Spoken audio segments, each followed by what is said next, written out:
Darkvision 13.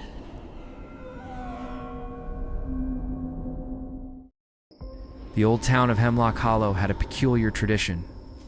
Every Halloween, a single jack-o'-lantern would appear on the steps of the abandoned Blackwood Manor. Its candle lit precisely at midnight. No one knew who put it there. They called it the Watcher's Lantern. No shade. This year, a teenager named Leo decided he would solve the mystery. He bragged to his friends that he would camp out near the manor and catch the pumpkin prankster, as he called it.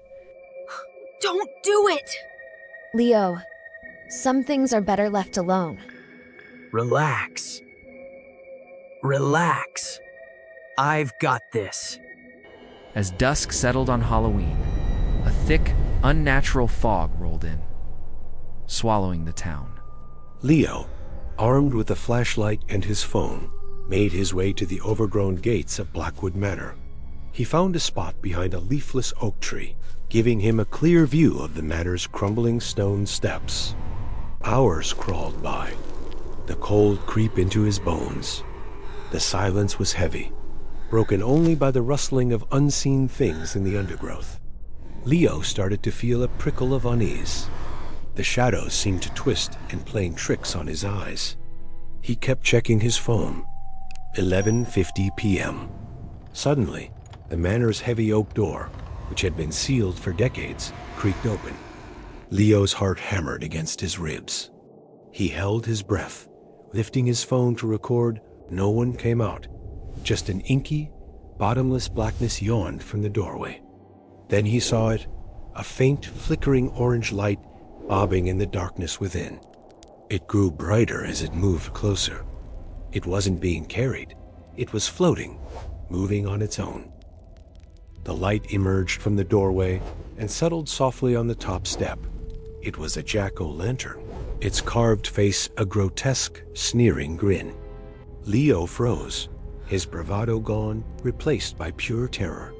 He tried to move, to run, but his legs felt like lead. The candle inside the pumpkin flared, casting long, dancing shadows in the wavering light. Leo saw something etched into the pumpkin's flesh just below the grin. It was a single word, freshly carved, his name. He fumbled with his phone, his fingers shaking too much to hit record. He just wanted a picture, some proof.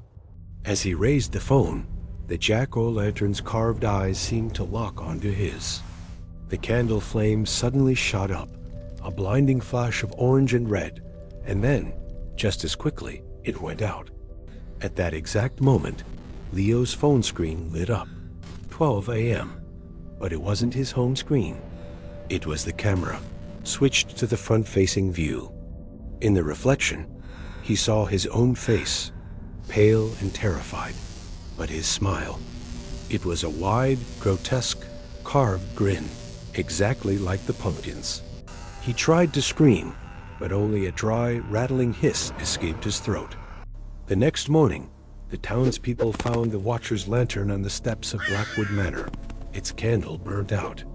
They also found Leo's phone lying in the wet grass. The screen was on, displaying the last picture it ever took. In it, Leo stood smiling, but his eyes were black, hollow voids. And behind him, the manor's door was wide open, beckoning.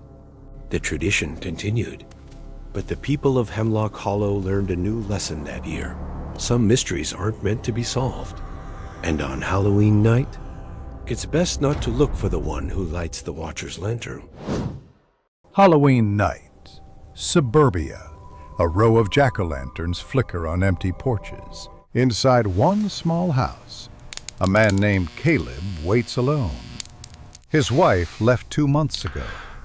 He told the neighbors he was fine. He wasn't. He hears the first knock at 9:47 p.m. 3 soft taps. He checks the peephole. Nothing. Just fog curling down the driveway.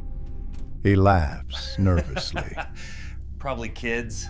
But when he turns back, another knock. This time from the back door. He grabs his phone. No service. The lights flicker.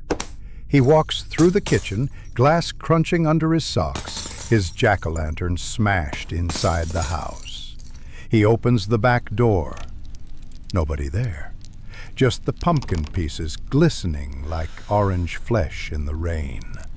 He shuts the door, locks it, checks every window. And then he hears it again. Tap, tap, tap. But this time, it's from the basement. He stares at the basement door.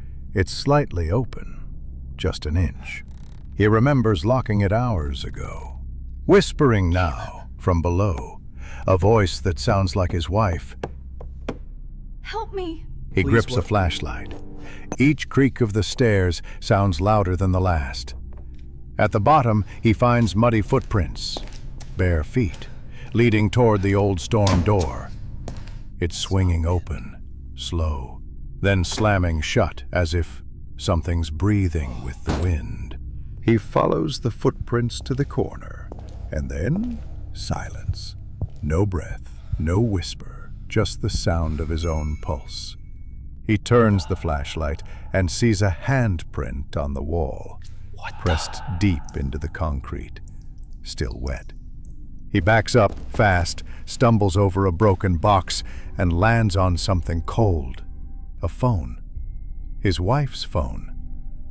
The screen lights up. It says, "Incoming call. Caleb." He freezes. Upstairs, footsteps echo. Slow, heavy, wrong. He looks at the basement stairs and sees a shadow descending. Long arms, tilting head, a smile that moves before the face does. You shouldn't have answered. The flashlight dies. The door slams shut, and the knocking starts again, from inside the house. Some doors don't open out. They open in. Halloween used to be my favorite night of the year. The costumes, the candy, the thrill of walking through the dark, pretending to be scared. But that was before I learned that some people don't need to pretend. It happened in a small town just outside of Salem. There was this old man everyone called Pumpkin Jack. Every October, he'd build these massive jack-o'-lanterns in his yard, carved faces so real you could almost swear they were watching you. No one ever saw him during the day, only at night, when the orange glow from his porch lit up those terrible, grinning pumpkins. One Halloween, a group of teenagers decided to sneak onto his property. They said it was just for a TikTok.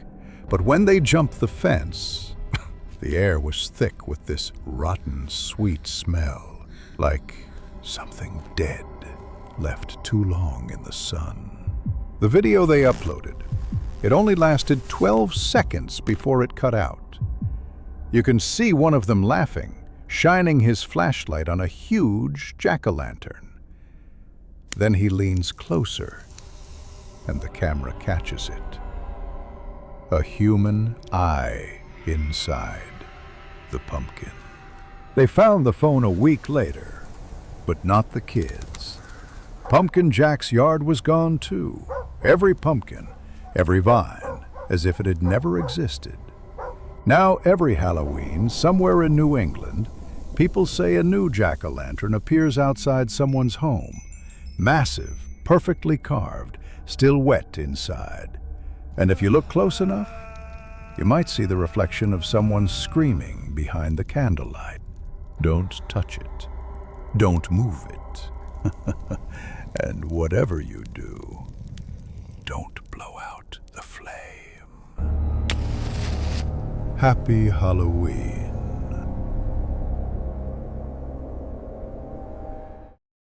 Have you ever heard of Paroit Street? You know, the one that cracked old block where the streetlights always seem to flicker, even when the power's perfectly fine? No disrespect to the folks who live there, but something about that place has always felt off.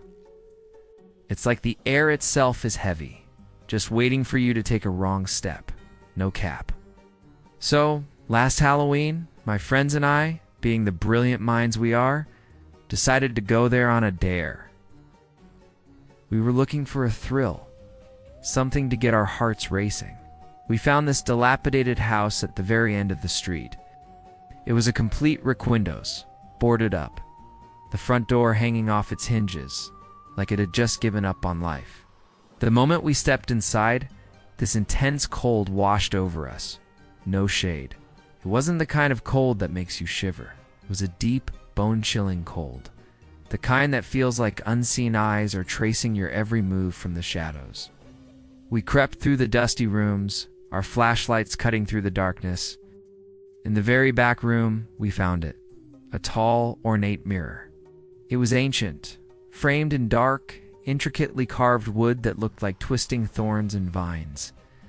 Spiders had made their homes in the cracks of the frame, and smeared across the glass in what looked disturbingly like dried blood were the words, "Say your name." 3 times. If you dare. I actually laughed. On my mama, I thought it was just some local kids trying to pull a classic Halloween prank. So, feeling bold, I stepped up. "Okay, watch this," I said to my friends. I looked at my reflection and said my name. Once, then a little louder. Twice. But just as I was about to say it the 3rd time, I swear on everything, my reflection blinked. But I hadn't. My heart stopped. It wasn't me in the mirror anymore. This thing wearing my face started to smile. It was a slow, wide, unnatural grin that stretched too far, filled with a knowledge that chilled me to my core. It knew I'd seen it, and then it moved. It tilted its head, its eyes locked on mine, while I stood there, completely frozen. My friends screamed. They didn't need a second invitation. They bolted out of that house and didn't look back. But me? I was paralyzed. I couldn't tear my eyes away from that horrifying smile. I finally found the strength to wrench myself away from the mirror and turn to run. I stopped dead in my tracks. Because in the faint light filtering through the grimy window, I could still see my reflection. It was standing right behind me, grinning. Now, it never goes away. Every time I walk past a mirror, whether it's in a department store, a public restroom, or even in my own house, I see it, just for a split second out of the corner of my eye. The reflection that isn't me staring back. Sometimes it's smiling that same awful grin. Sometimes it's just watching. So if you ever find yourself on Paroit Street, especially around Halloween, I'm begging you, be careful. If you see an old house and a mirror inside, just walk away. Don't look too long, because if you see it and you notice it seeing you, you'll never stop seeing it either. It will follow you forever. Stay safe out there.